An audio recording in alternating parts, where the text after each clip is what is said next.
and I was wondering whether it should be upstanding or uprising. Well, uprising looks like a riot or something.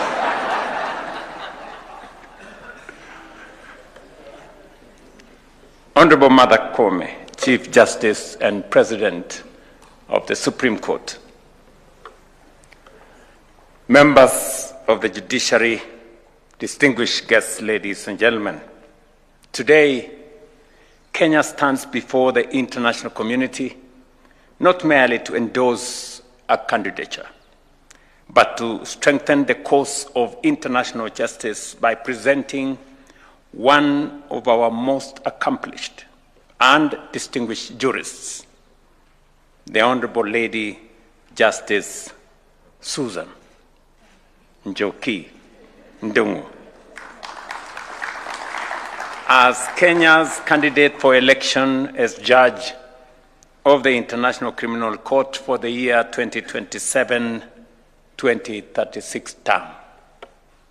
In presenting her candidature, we affirm our belief in a rules-based international order, the independence of the judicial institutions, and the universal principle that justice must remain fair, impartial, and accessible to all nations and to all peoples alike. Ladies and gentlemen, the ICC occupies a singular place in the architecture of global justice. It exists because humanity resolved that genocide, crimes against humanity, war crimes, and aggression must never be normalized.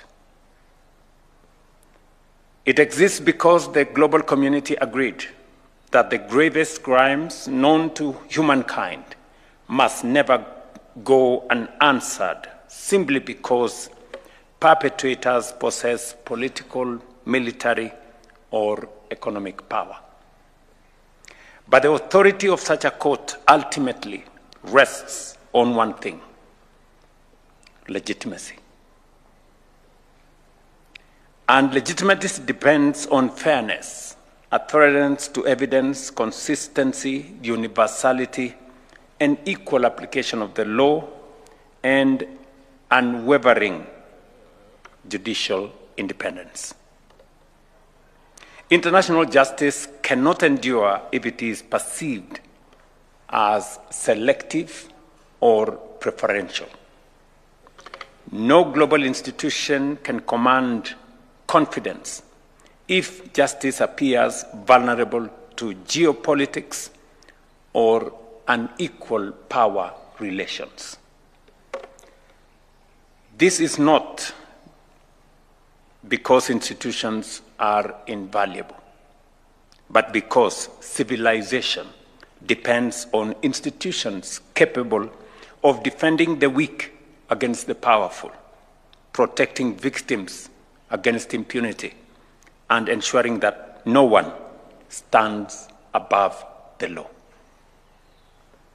Kenya supports an international criminal justice system grounded firmly on judicial independence, procedural fairness, impartiality, integrity, and fidelity to the Rome Statute. We support a court that commands confidence, not through coercive authority, but through the quality, fairness, and credibility of its decisions. We support a court that remains attentive to victims, affected communities, and national jurisdictions under the principle of complementarity. And we support a court that recognizes that international justice and domestic justice systems must work in mutually reinforcing ways. For far too long, Africa has stood at the center of global conversations on conflict, accountability, displacement, democratic transition, and peace building. Our continent understands deeply the consequence of impunity, political violence, terrorism, and institutional fragility. But Africa has also produced some of the world's most important lessons in constitutional reconstruction, democratic renewal, restorative justice, institutional reform, and peaceful coexistence. Africa, therefore, cannot remain merely the subject of international justice. Africa must help shape international justice. And I believe firmly that the candidature of Lady Justice Njoki Ndung'u is going to achieve this end. I have listened very carefully to her statement, and I thought I was persuaded that she was the right candidate. But after listening to her, I am even more persuaded that we have the right candidate. I knew she was good, but now I can confirm that she is the best. And she has lived what I believe in, that leadership and any leader must be judged by their track record and their vision. I have listened very carefully to the track record of Njoki Ndung'u, and I have carefully also listened to her vision about what she wants to do at the International Criminal Court. And they are persuasive, coherent, and meaningful. And therefore, at a very personal level, on behalf of the government of Kenya, you have our endorsement, support, and we are going to campaign for you.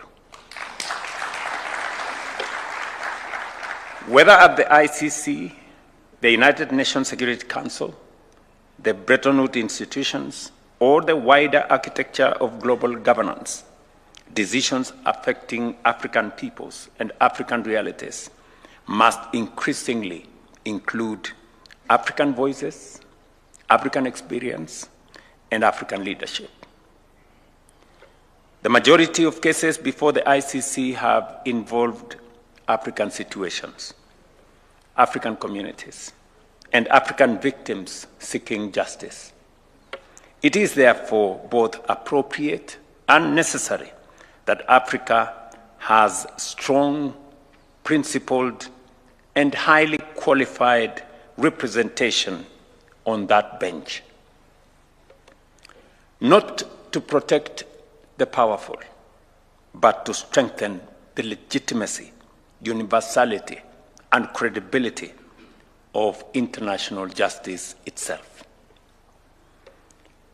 It is in this context that Kenya proudly presents the candidature of the Honorable Lady Justice Njoki Ndung'u, who is not just an accomplished jurist. She represents an entire generation of Kenyan constitutional reformers who helped steer this country from one of the most consequential democratic transitions in our history. I think Susan Amdanyi there, Daisy Amdanyi there has made a very compelling case from the civil society space for the candidature of Njoki Ndung'u. You know how difficult Daisy can be. And sometimes